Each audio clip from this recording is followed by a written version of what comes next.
3 రోజుల వరకు ఆ కేసుని ఎలా నీరుగార్చాలన్న ప్రయత్నమే ఈ ప్రభుత్వం చేసింది. ఎందుకంటే హాస్పిటల్ చంద్రబాబు నాయుడు సామాజిక వర్గానికి ఆయనకు కావాల్సిన మనిషిది. ఆ ఏజీఎం దీపక్ తెలుగుదేశం పార్టీ నాయకుడు. సో వాళ్ళని కాపాడటానికి ఆ తల్లిదండ్రులకి కడుపు కోత మిగిల్చే విధంగా ఆ కేసును నీరుగారుస్తూ ఆ అమ్మాయిని అదే హాస్పిటల్లో ట్రీట్మెంట్ చేస్తున్నట్టు నటించడం అనేది దురదృష్టకరం. ఈరోజు స్టూడెంట్స్, మహిళా సంఘాలు, వైఎస్ఆర్సీపీ అందరూ కూడా పోరాటం చేశాక ఏదో తూతూ మంత్రంగా అరెస్ట్ చేశారు. కానీ ఎందుకు ఈ రోజు వరకు ఆ హాస్పిటల్లో ఉన్న సీసీ ఫుటేజ్ని బయటికి ఇవ్వలేదు అని అడుగుతున్నా. పాస్టర్ గారి విషయంలో వాళ్ళ ఇష్టానికి అక్కడ ఒక సీసీ ఫుటేజ్, ఇక్కడ ఒక సీసీ ఫుటేజ్ అని చూపిస్తూ ఎలా కేసులు డైవర్ట్ చేయాలనుకుంటున్నారో మనం కళ్ళారా చూసాం. అలాగే అనేక కేసుల్లో మనం చూసాం కేసులు డైవర్ట్ చేయడానికి ఎలాంటి సీసీ ఫుటేజ్లు వీళ్ళు బయటికి ఇస్తారని. కానీ ఈరోజు వాళ్ళ హాస్పిటల్లో ఆ అమ్మాయి చావు బతుకుల మధ్య కొట్టుమిట్టాడుతుంటే ఎందుకు ఆ అమ్మాయికి ఆ పరిస్థితి తీసుకొచ్చిన ఏజీఎం దీపక్ని లోపల వేసే విధంగా బయటికి రాకుండా ఆ సీసీ ఫుటేజ్ ఎందుకు బయటికి రాలేదు అని అడుగుతున్నా. ఎందుకంటే ఆ అమ్మాయే తీసుకుంది మెడిసిన్ అని చెబుతున్న వీళ్ళు ఆ మెడిసిన్ వాళ్ళే తీసుకోలేరు అని ఆ అమ్మాయితో చదువుతున్న మిగతా అమ్మాయిలు చెప్తున్నారు కదా టీవీల్లో. ఈరోజు ఆ అమ్మాయి లెటర్ ఏదైతే సూసైడ్ చేసుకుందని మీరు చెప్తున్నారో దానికి ముందు రాసిన లెటర్ బయటపడింది కాబట్టి ఈ ఏజీఎం దీపక్ అనేవాడు ఆ అమ్మాయి జీవితంతో ఎలా ఆడుకున్నాడో, అమ్మాయికి నరకం ఎలా చూపించాడు అనేది బయటపడింది. సో అది హత్య, ఆత్మహత్య అనేది ఇప్పుడు అనుమానం వస్తుంది. ఎందుకంటే ఆ అమ్మాయి ఆ మెడిసిన్ ఎక్కించుకోలేనప్పుడు ఆ అమ్మాయికి ఆ మెడిసిన్ ఎవరు ఎక్కించారు, ఆ అమ్మాయి చావు బతుకులో ఉండడానికి కారణం ఎవరు అనేది ఆ సీసీ ఫుటేజ్ బయట పెట్టాలని కూడా డిమాండ్ చేస్తున్నాం. ఎందుకంటే ఈరోజు పోలీసులు ఎలా తయారయ్యారంటే తెలుగుదేశం పార్టీ కార్యకర్తల్లాగా తయారయ్యారు.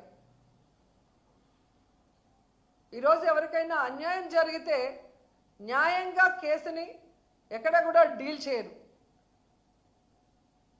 ఈ రెడ్ బుక్ రాజ్యాంగం కోసం బ్లడ్ బుక్ అని పెట్టుకొని ఏ విధంగా పోలీసులే దగ్గరుండి తప్పులు చేస్తున్నారు అనేది మనం స్పష్టంగా చూస్తున్నాం.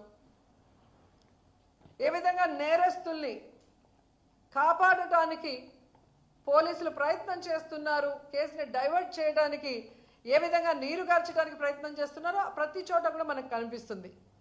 అంతేకాకుండా ఈ వైస్ మేయర్లు కానీ ఎంపీపీలు, వైస్ ఎంపీపీల ఎలక్షన్ రోజు కూడా పోలీసులు తమ అధికారాన్ని ఎలా మిస్యూజ్ చేశారనేది కూడా మనకు స్పష్టంగా కనిపిస్తుంది.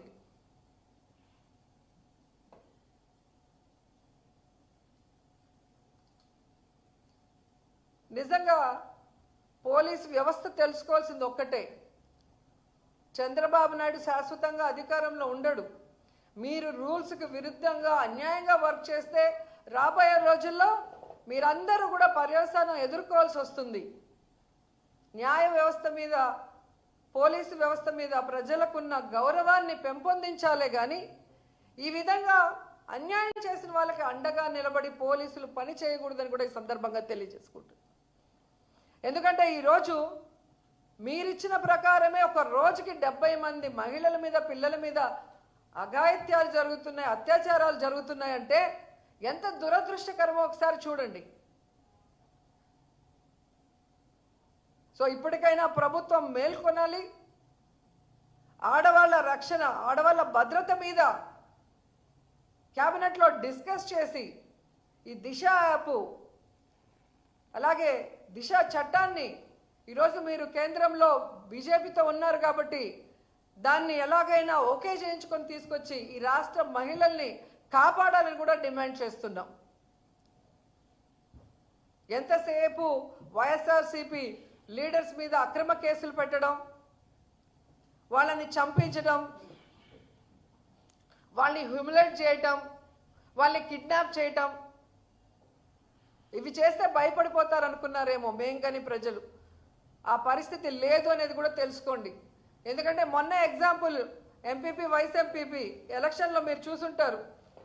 త్రిపురాంతకంలో ఏ విధంగా ఒక ఎంపీటీస్ని మీరు కిడ్నాప్ చేసి 3 రోజులు పెట్టుకొని నేరుగా ఎలక్షన్ హాల్కి తీసుకొచ్చి అక్కడ కూడా ఆ మీద అసభ్యంగా ప్రవర్తిస్తూ ఆ అమ్మాయిని బాధ పెట్టాలని చూసినా ధైర్యంగా వైఎస్ఆర్సీపీకి ఓటేసి జగనన్న మీద తనకున్న అభిమానాన్ని ఎలా చాటుకుందో మీరు చూశారు.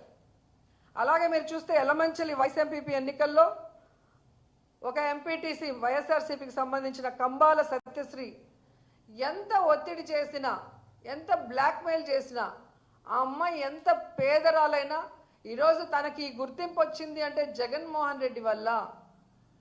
సో ఆయనకి నేను అన్యాయం చేయలేను, చస్తే చస్తాను కానీ పార్టీ మారను అని ధైర్యంగా నిలబడి వైఎస్ఆర్సీపీకి ఓటేసింది అంటే మీరు ఆలోచించుకోవాలి. అలాగే పుల్లల చెరువు వైస్ ఎంపీపీ ఎన్నికల్లో మహిళా ఎంపీటీసీ నాగేంద్రమ్మని చూసాం.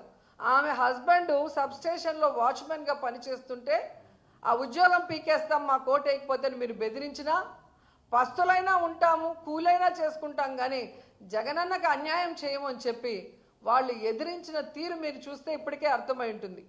జగనన్న నిజమైన సైనికులు,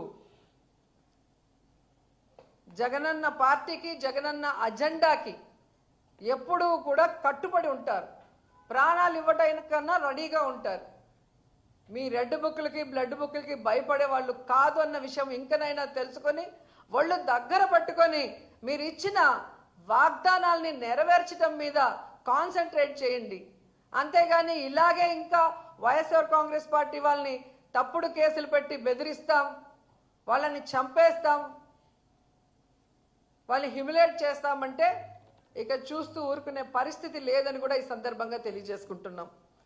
ఎందుకంటే మొన్న ఈవీఎంల మేనేజ్మెంట్తో మీరు ఎలాగో సీఎం అయ్యారు, కానీ మిమ్మల్ని ప్రజలు ప్రేమించి అభిమానించి కనుక ఓట్లేసి ఉంటే ఈరోజు ఈ పరిస్థితి వచ్చుండేది కాదు. సో మీకు ప్రజలకు చేయాలన్న ఆలోచన లేదు, మాకు ఈ లోట్లే లేదు, మేము మేనేజ్మెంట్తో అయ్యాం కాబట్టి వీళ్ళెవరికి సమాధానం చెప్పనవసరం లేదని మీ ఇష్టానికి ఈ రాష్ట్రాన్ని అప్పుల్లో ముంచేసి, ఈ రాష్ట్రాన్ని సర్వనాశనం చేసేసి పక్క రాష్ట్రంలో పోయి మన జీవితాల్ని హాయిగా గడుపుకుందాం అనుకుంటున్నారేమో, కానీ ప్రజలు కానీ జగన్మోహన్ రెడ్డి గారు కానీ మిమ్మల్ని వదిలే ప్రసక్తే లేదు. రాబోయే కాలంలో జగనన్న ముఖ్యమంత్రి కావడం తథ్యం. ఈరోజు ప్రజల్ని మోసం చేసిన మీకు, వైఎస్ఆర్ కాంగ్రెస్ పార్టీ నాయకుల్ని, కార్యకర్తల్ని చంపి తప్పుడు కేసులు పెట్టి హెరాస్ చేస్తున్న మీకు ఖచ్చితంగా బుద్ధి చెప్తారు. ఎటువంటి పరిస్థితుల్లో ఎవరిని వదిలిపెట్టే ప్రసక్తి కూడా లేదని సందర్భంగా తెలియజేసుకుంటున్నాను.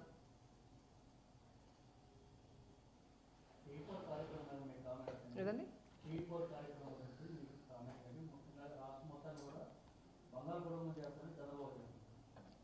చంద్రబాబు నాయుడు కుటుంబాన్ని, లోకేష్ కుటుంబాన్ని బంగారు కుటుంబం చేసుకుంటారేమో, కానీ ఈ రాష్ట్రంలో ఉన్న ప్రజల్లో ఒక్కరికైనా చేస్తారన్న నమ్మకం లేదు.